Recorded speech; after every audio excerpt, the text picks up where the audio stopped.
Good evening, everybody. Welcome to our fireside tonight.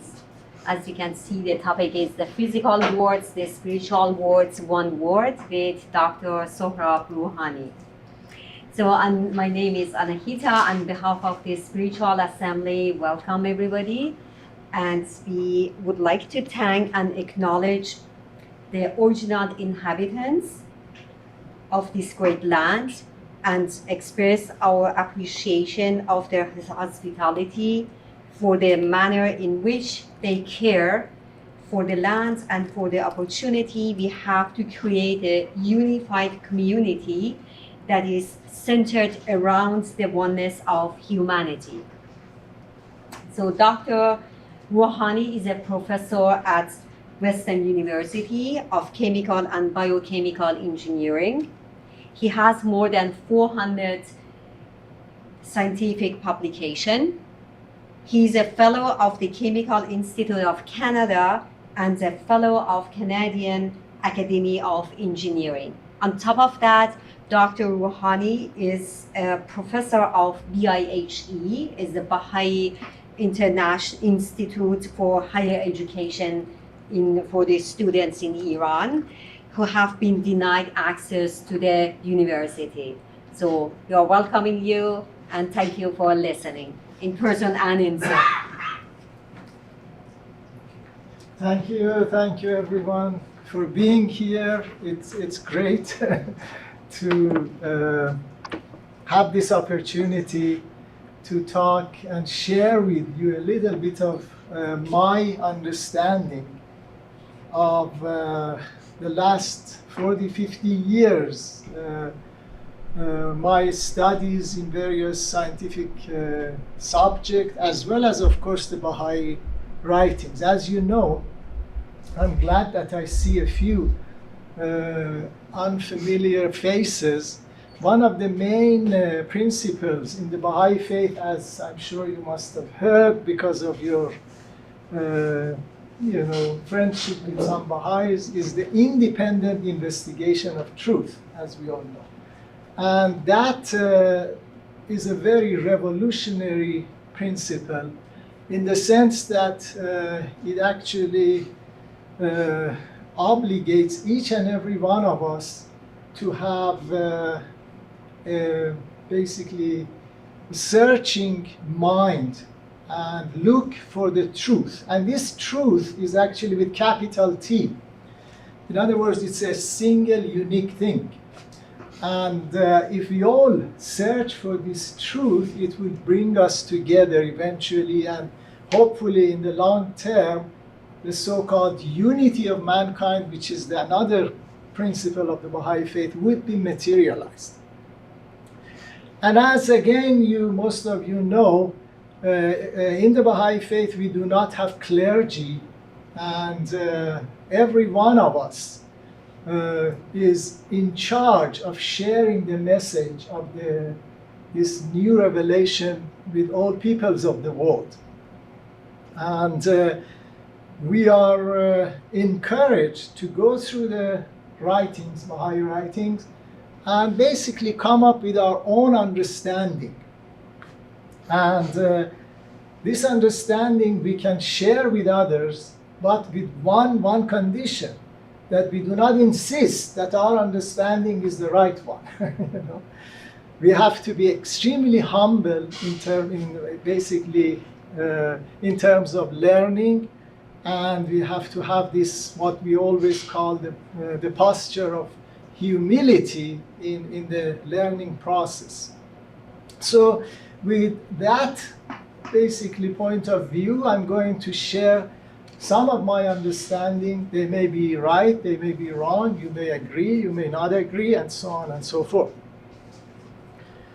And because of my background, that I've been working in the area of science for many years, I thought combining the two, kind of looking at the universe from a perspective of a so-called book of creation, and also my experience in the Baha'i faith, and having gone through some of the Baha'i writings from the perspective of the revelations, the so-called book of Revelation and combining them together and presenting to you the concept that although we are talking about the physical worlds, and I have emphasized the S at the end, and also the spiritual worlds, and we see that really there's only one world.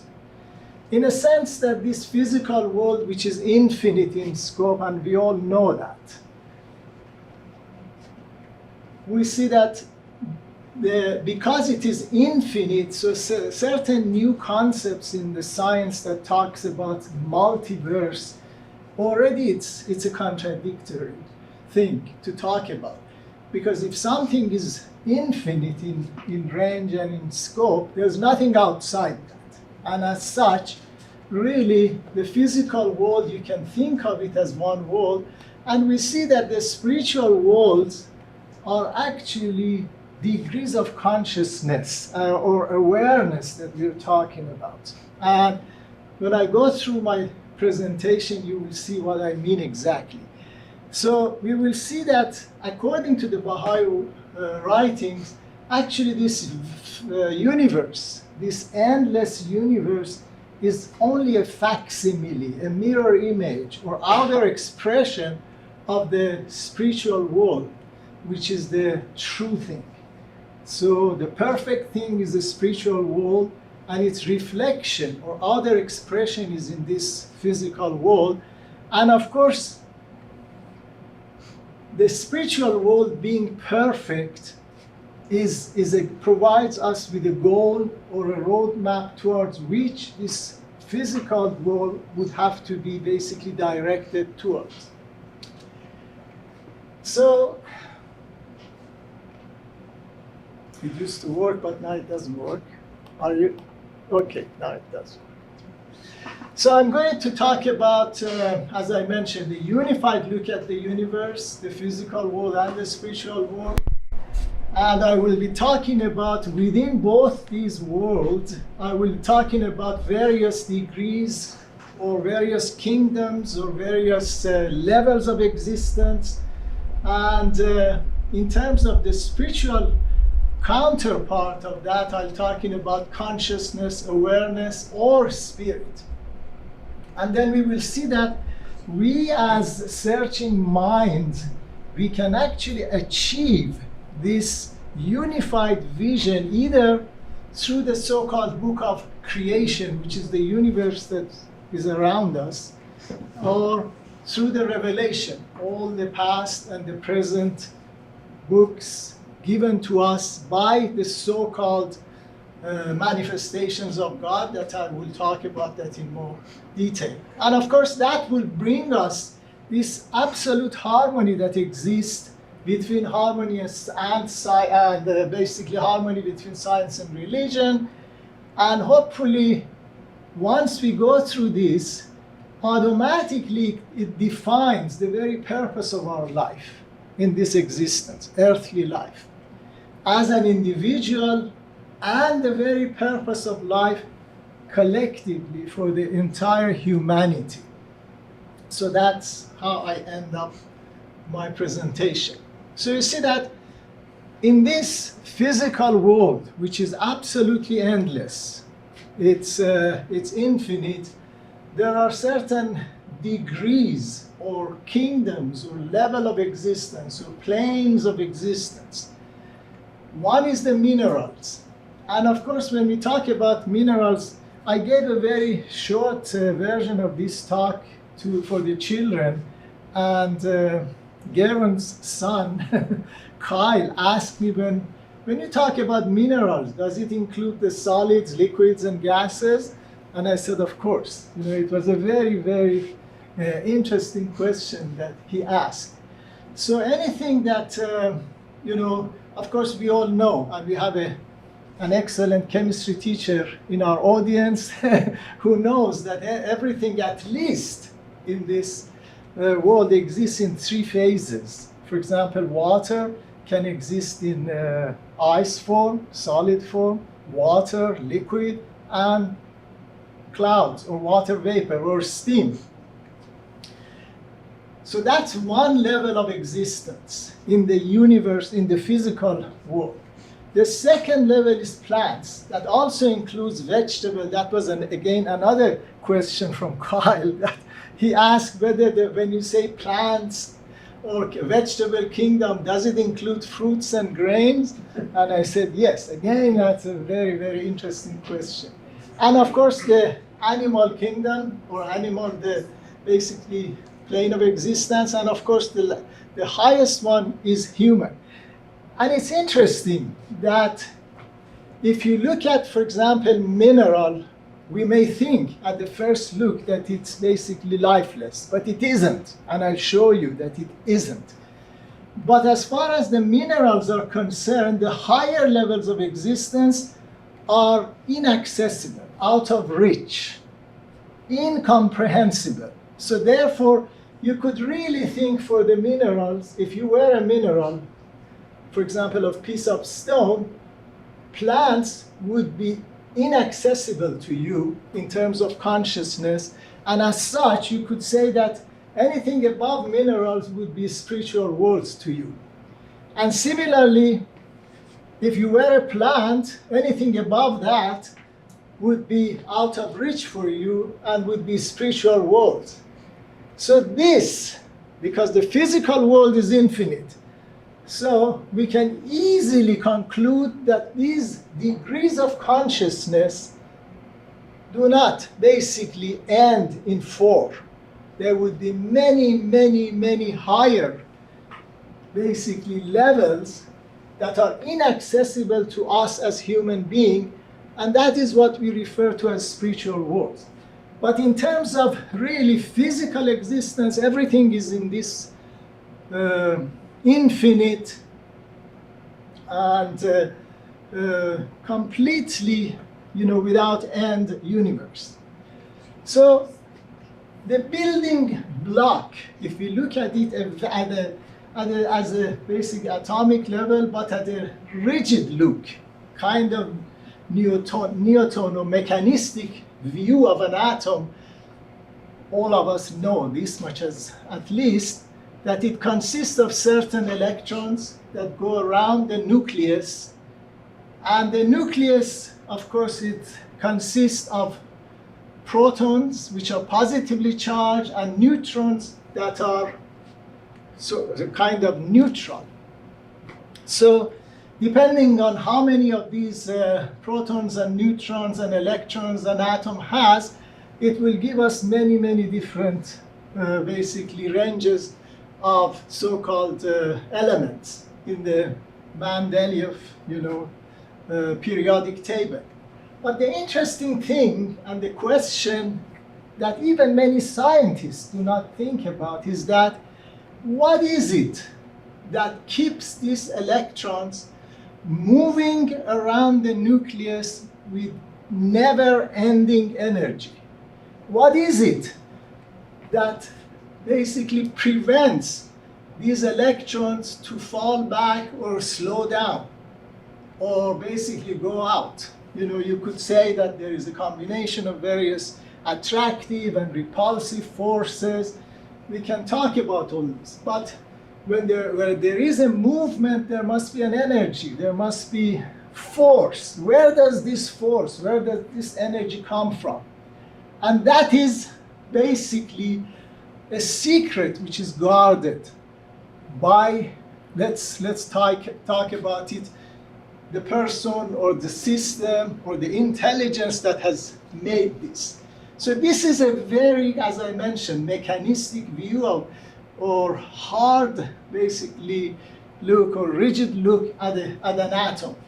But already it tells us that there are certain, and of course, science has already discovered that each of these particles already, there are many, many sub-particles to these, muons, basically gluons, and so on and so forth. So the issue is that we don't know, if you could say that the electron is the smallest particle, in fact, massless particle. If we say in the mineral kingdom, the essence of matter is unknown. We don't know really what is it that keeps the electrons going around the nuclei of atoms all the time. And also the electron is massless, more or less, particle. Each electron has a mass equal to 1 over 1873 mass of a proton. It's so tiny that you could say almost it's an energy. But this massless particle, whose essence we do not know what it is, okay? Because when it moves, it gives us electricity. And because it spins upward or downwards, this upward and downward movement of electrons provides us with magnetism.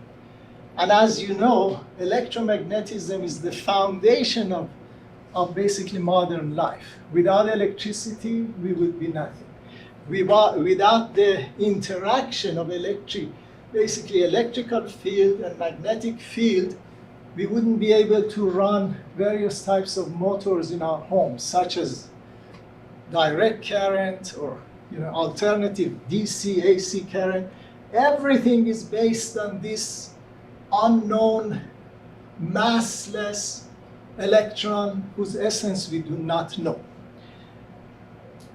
And so and of course we see a very similar design at large scale. That's very interesting. That we see, for example, in our solar system, we see a sun that works like a nucleus, and all the planets are going around it again with a never-ending energy. Where does this energy come from? Okay, so that's again a secret, a guarded secret. And then there is, of course, as we know, within our galaxy, the Milky Way, they estimate between 200 to 400 billion stars, and each star has its own planets. And there are about 2 trillion galaxies. So this is the size of our universe, And there is similarity. So this is, by the way, some of the recent images taken by the James Webb, telescope. And there are probably better, newer pictures. It is about a month and a half old.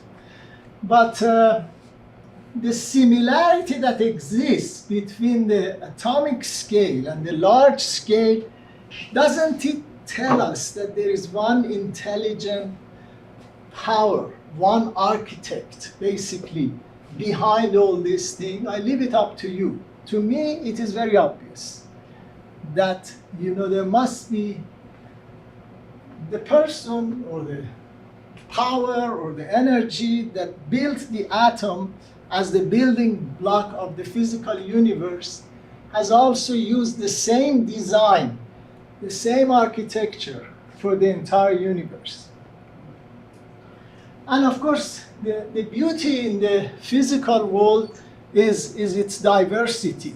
And of course, this diversity also exists in various other levels that I mentioned, including our human existence. That this diversity, if we properly look at it, it is a source of strength rather than weakness and fighting against each other. And it's a source of beauty. So you see that diversity in the mineral kingdom exists. We have all kinds of inorganic matters, organic matters, proteins, DNA, that all of them may exist in 3 phases: liquid, vapor, and solid. And also, even the atoms. For example, if you look at the carbon, which is one of the major elements in human body, in every basically level of existence, atom carbon can exist in various forms. So there is even diversity within one particular element. Carbon can exist, for example, like in graphite, that we can burn it. But if it goes through hardship and suffering, like very, very high pressure and very, very high temperature, it actually turns to be diamond, which is far, far more precious. So the same similarity exists for us as human beings. If we go through sufferings for the right cause, it will make us basically better human being. And that's why the founder of the Baha'i faith, Baha'u'llah, has said that his suffering are blessings in disguise.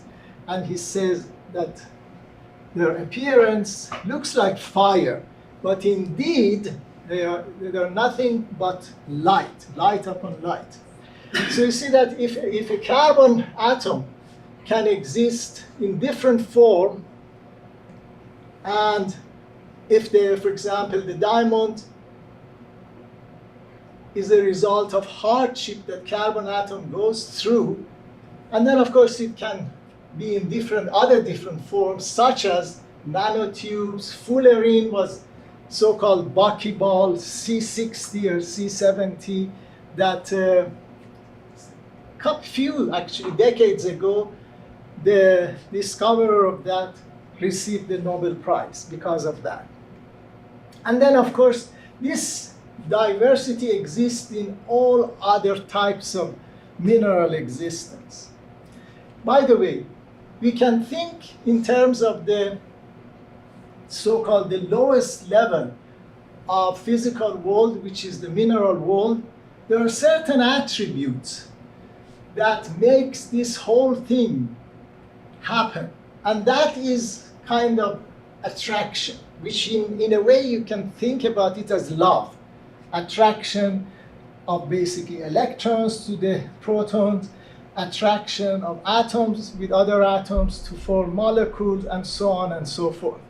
So, and there's also the sacrifice. The element of sacrifice exists there, because if an atom does not go through sacrifice and basically let go of its own identity, will not be able to form a molecule to give rise to a new basically form of existence.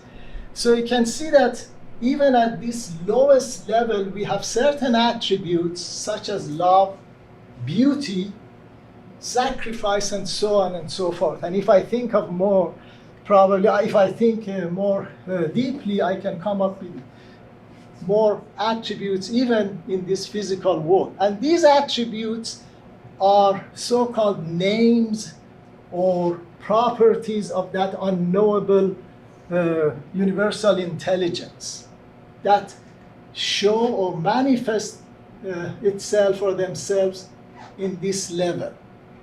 So in the next level we have, of course, in addition to this love and attraction, we have growth that will give us this beautiful and basically amazingly awe-inspiring, existence, which is the source of our life. That's why the Bab, who is another manifestation of God for this day and age, tells us that everything in this world, because it reflects attributes of God, is sacred. So everything, even when you look at a piece of rock, we should think of it because it reflects that unknowable essence, is sacred. And everything is awe-inspiring, is magical. The reason that we are not all the time completely awe-stricken is because we have been accustomed to it. We get up, we see water, we think it's water. But if you go into the really existence of water, look at it in depth, you see that it's something unbelievable, because this water is one of maybe at least the molecule, the only molecule that when it freezes, it actually becomes lighter, it expands. Everything else in this world, when it freezes, it contracts. And because it expands, it becomes lighter, and the oceans actually freeze from the top rather than from the bottom. And that's how life can exist on this planet Earth.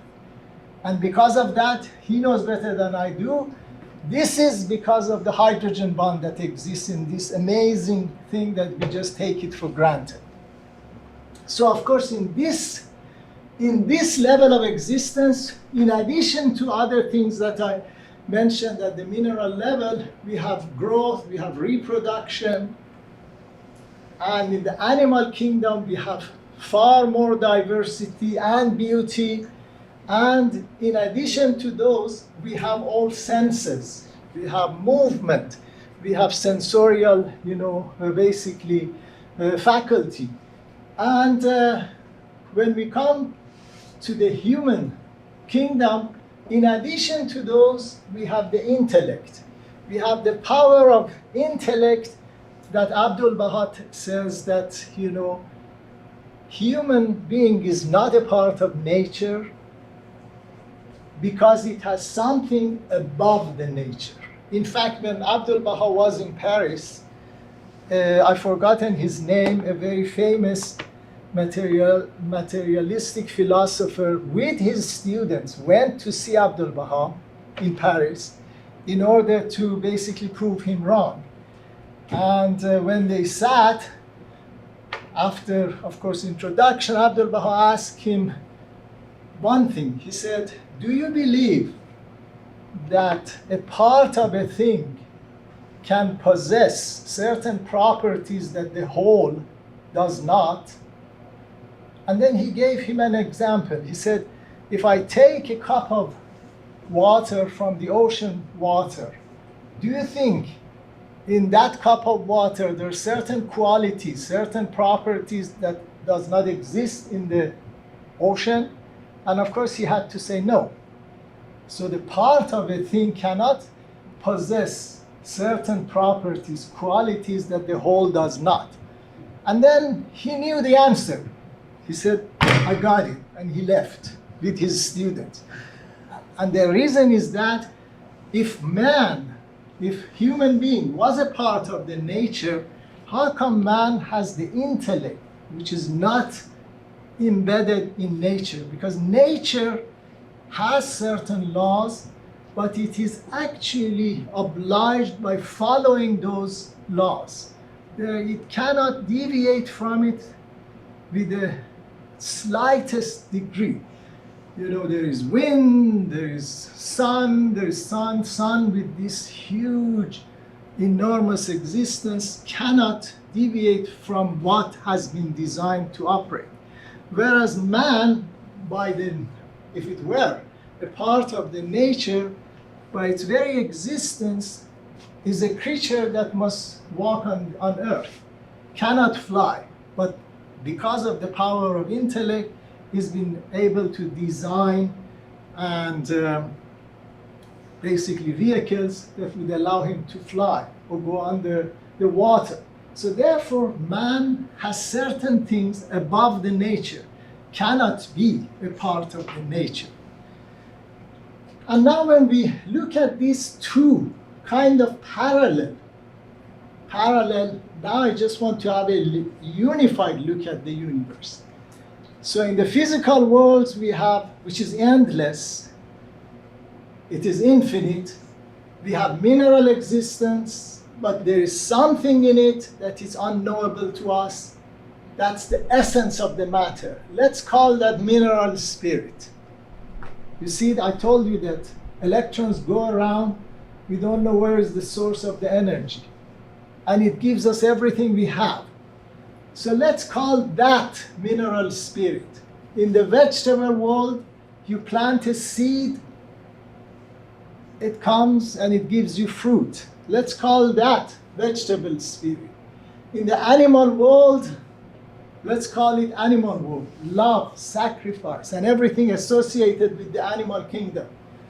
And of course, in the human world, we have the soul.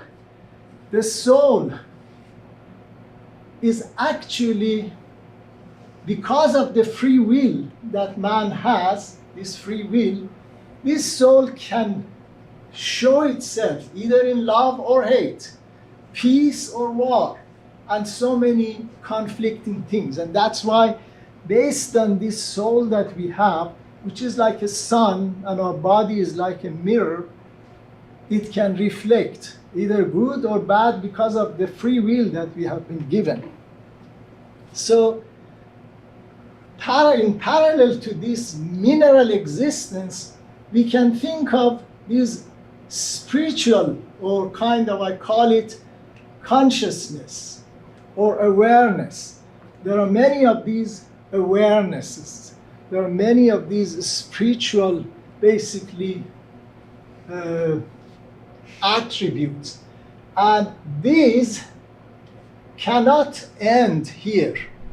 And as I mentioned, for the mineral spirit, vegetable spirit is inaccessible. For vegetable spirit, animal spirit is inaccessible, and so on.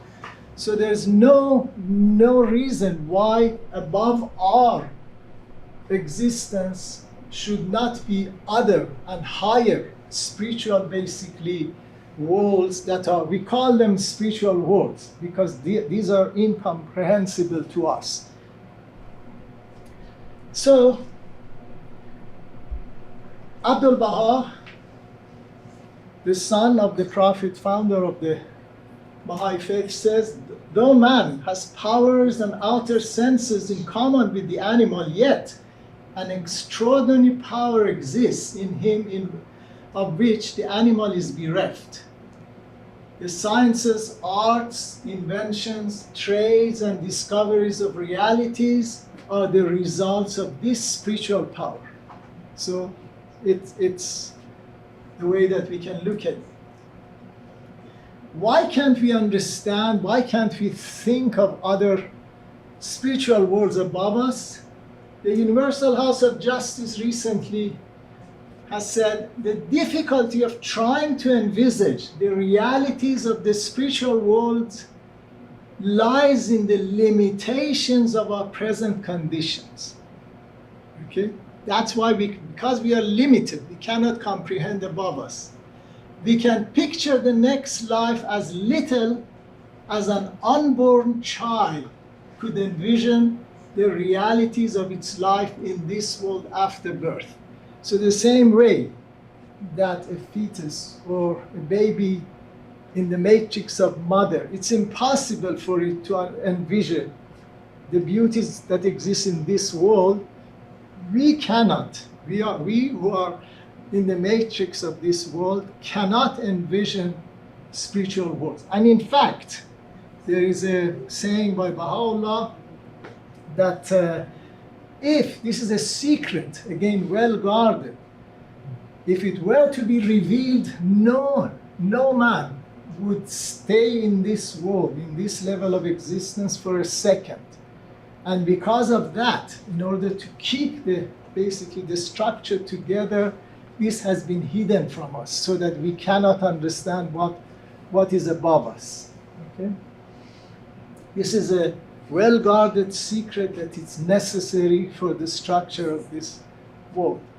So we can think about this, the existence in every level. There is an existence of a universal intelligence that manifests itself in different degrees depending on the level of the existence. We call that, in fact, that creator of everything, we call the unknowable essence, because we saw that it's even unknowable at the lowest level, which is the electron. It's impossible to understand. So we call that God. And everything in this world are basically reflections, various names or attributes of that unknowable essence. We saw that. So visually we could think of God, the unknowable essence, that perfect architect, as the sun. The perfect reflection of that sun in a perfect mirror is the manifestation of God. By the way, the concept of manifestation of God, which is new in the Bahá'í faith, is also extremely revolutionary.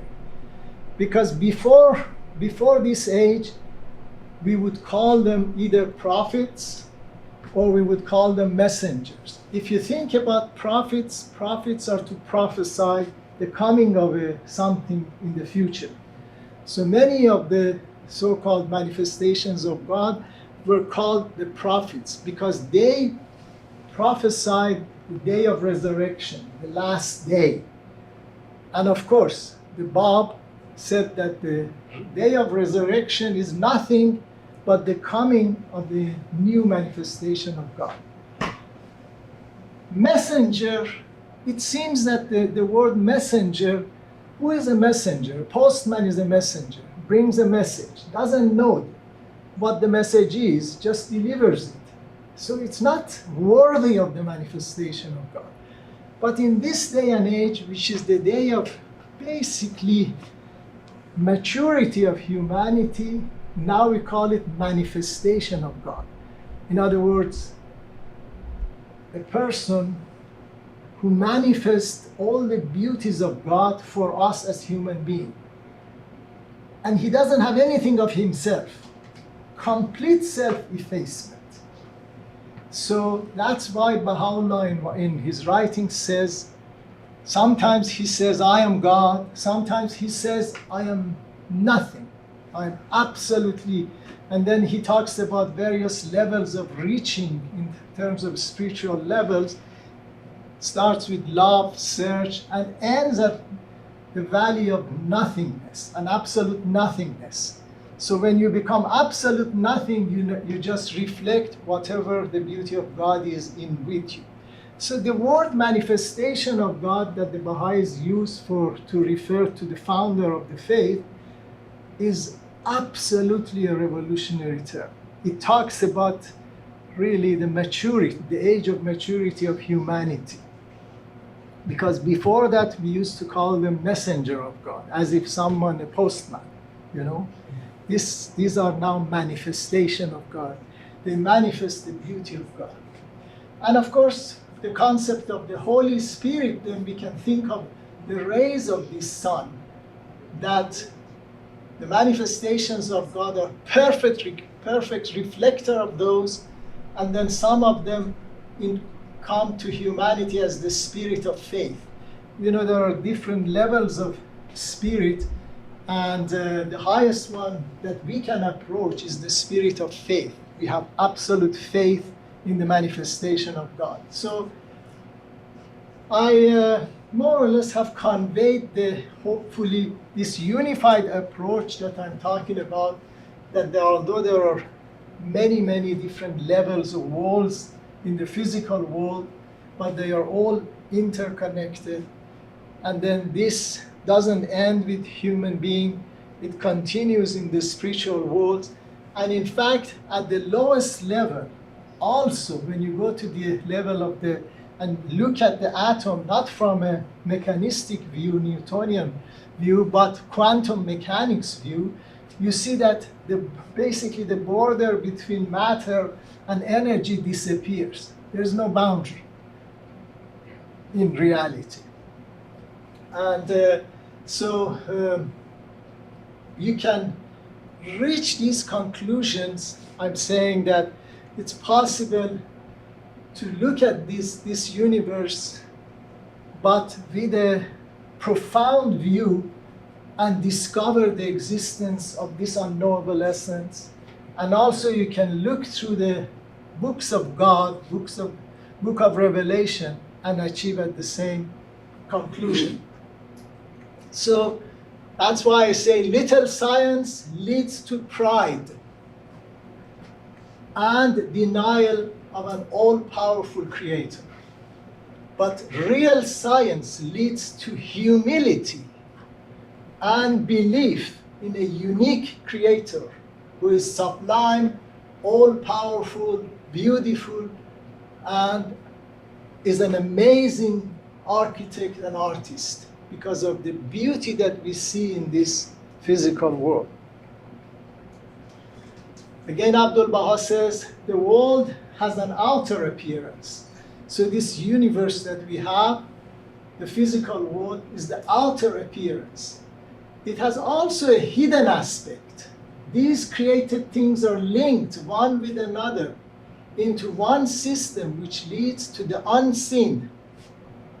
You see that the word unseen is with capital U, basically referring to that unseen, unknowable essence, and ends at last in spiritual realities.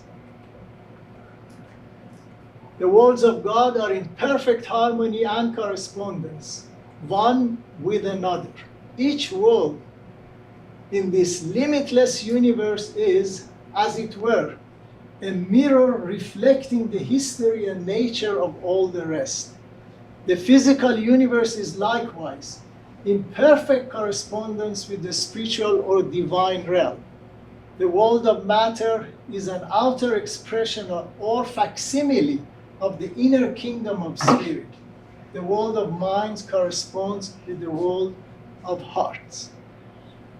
So friends, the issue is that it appears that we have a spiritual world that is nowhere outside this universe. And its outer form is this physical world. And the goal or the objective of our Creator is to make this world of physical existence gradually to mirror forth that perfect spiritual world. So that is what Jesus Christ said, that thy kingdom will come, thy will be done on earth as it is in heaven. So we are here to make this nether world the basically mirror image of that perfect world that God has for us. So we are working towards that. And this is another quote. Mathematicians, astronomers, chemical scientists continually disprove and reject the conclusions of the ancients. Nothing is fixed, nothing final. See that Abdul Baha talks about that. Everything is continually changing because human reason is progressing along new roads of investigation and arriving at new conclusions every day. In the future, much that is announced and accepted as true now will be rejected and disproved. And so it will continue ad infinitum. So that means that nothing in this world is absolute. And that's why even the religious truth, according to Baha'u'llah, is not absolute, is relative. But because it's relative, it does not mean that it's subjective. It is relative because of our capacity.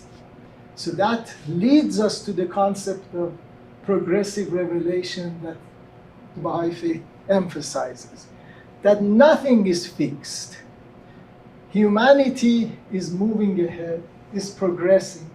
That's why it needs new messengers, new manifestations of God who can reveal the truth, the eternal truth, a little bit more, a little bit more, a little bit more, and bring us as a human race to that basically ultimate goal, which is what Jesus Christ said 2,000 years ago.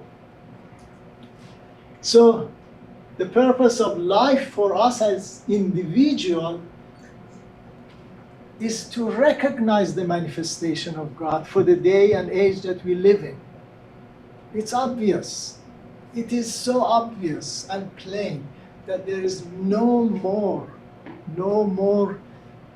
objective for us than this. Because if the objective was to accumulate wealth, we would have to leave it behind and go. So that cannot be the objective. So what is the objective of us being on this planet?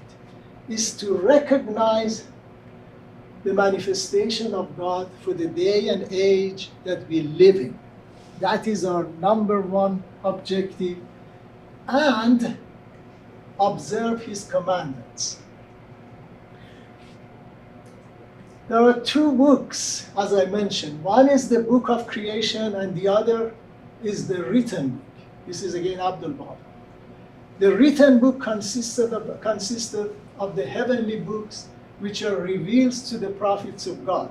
The book of creation, very, very profound look at the universe, is the preserved tablet. See that? It talks about preserved tablet because the essence of nothing is known, and the outspread role of existence, which is the primal will of God actually. The book of creation is in accord with the written book. So one can go and eventually recognizes the manifestation of God either through the book of Revelation or through the book of creation. They both should lead to the same conclusion. And then, as Baha'u'llah in his most... Sorry, could you go back to the slide? One more? No, that's good. One more, go forward. Yeah, right there. Be sure. Yeah.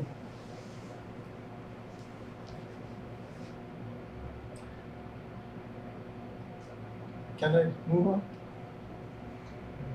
That's right.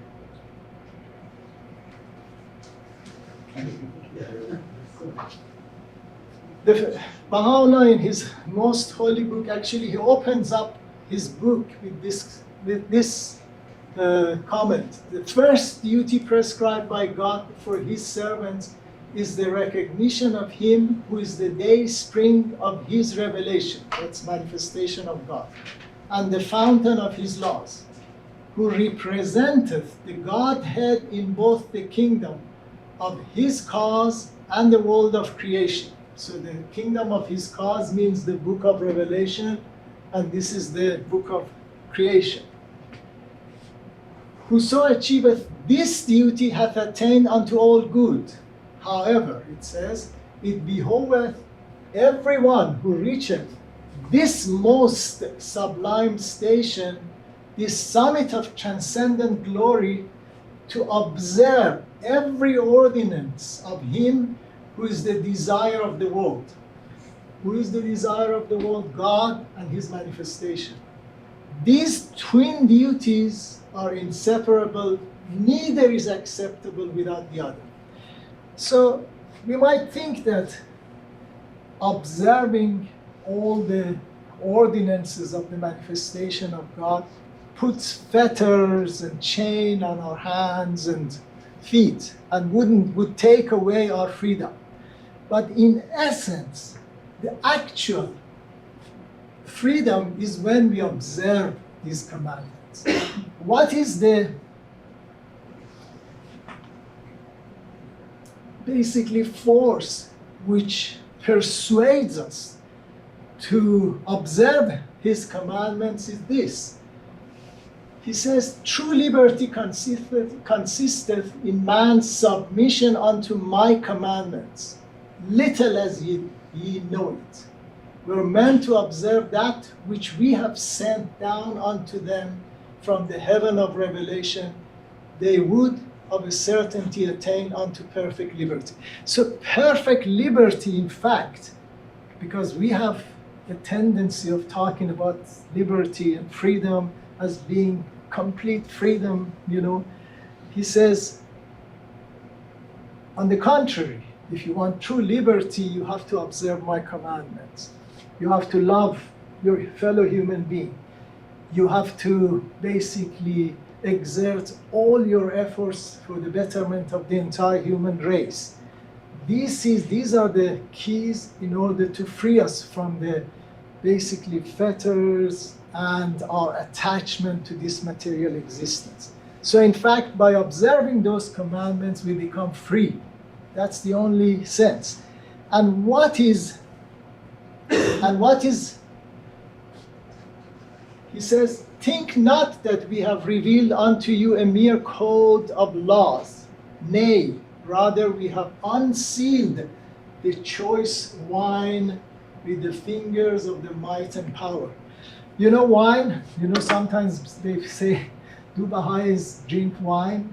And sometimes we say no, because this is among the one or two of the so-called explicit things that we don't do. But in essence, we do drink wine, and we do drink wine of astonishment. We do drink, because why do you drink wine? To exhilarate you, to take you to a different level. Through the writings, you actually, because he has unsealed the choice wine for us, it intoxicates us all the time. We are in the spirit, we are in the sky all the time because of our attachment and our love. And then you see the incentive for this obeying the commandment. He says, observe my commandments for the love of my beauty. This is our basically drive to observe his command. It's not because of fear of the fire of hell or the reward of heaven. That's not the objective. Because we love the manifestation of God, that's why we observe his commandments. Love of his beauty. So of course, as I mentioned, there is harmony between science and religion.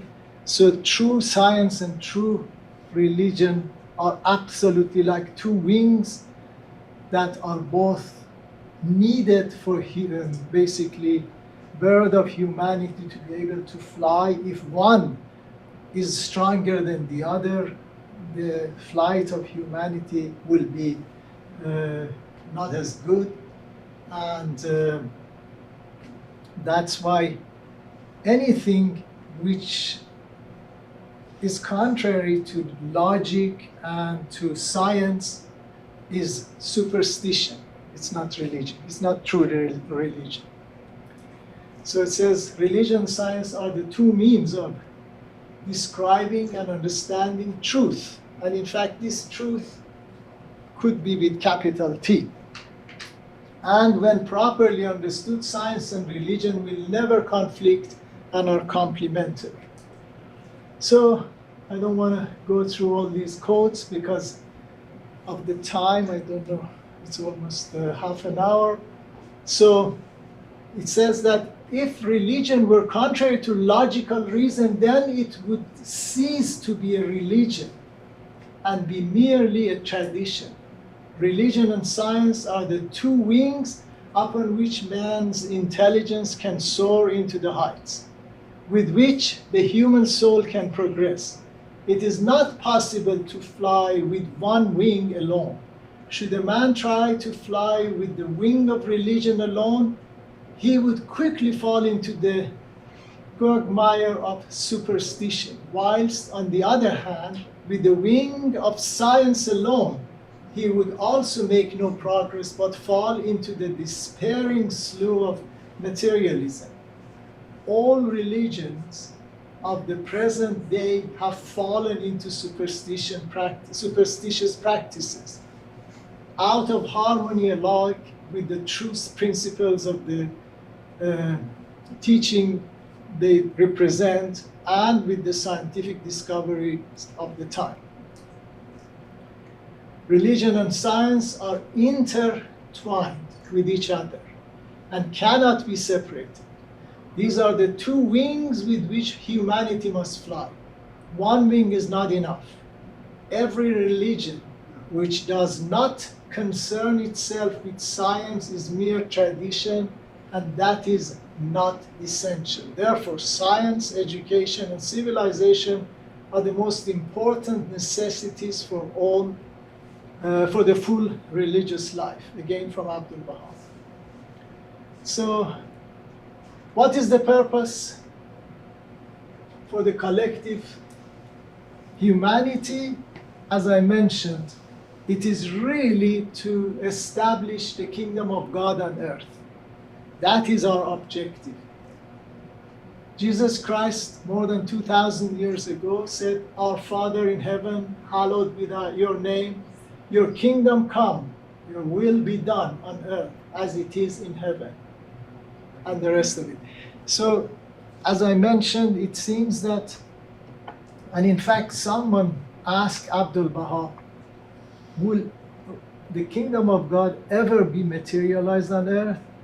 And you know his answer was, he said, if it were to be happening, Lord Christ would not have promised it. He said it will definitely happen because it is that objective or goal of God, our Creator, who is looking at us from the spiritual realm and wants this nether life to become the perfect mirror image of that spiritual world. And in fact, it's interesting that we always think of us on this planet Earth as the only creature, intelligent creature. But there are writings in the Baha'i faith that suggest that there are, in fact, infinite intelligent life in this universe. And Abdul Baha, in one tablet, I don't have it here, says that there have been infinite manifestations of God. So our collective work as humanity is to make that vision, God's vision for the netherworld to happen, that kingdom of God to be established on this planet. And then, of course, in the Baha'i faith, we have plans. We have plans, and we know, as I mentioned, we do not have clergyman, but we have an administrative structure whose apex is the Universal House of Justice, and that Universal House of Justice guides the entire Baha'i world to work with, of course, our fellow human being to make sure that kingdom of God gradually will be established. It's not gonna happen miraculously. Someone from the unseen kingdom will not come with a sword in his hand and establish the world to a better world. It is us, you and I, that have to make it, and there are certain plans that we can all contribute to.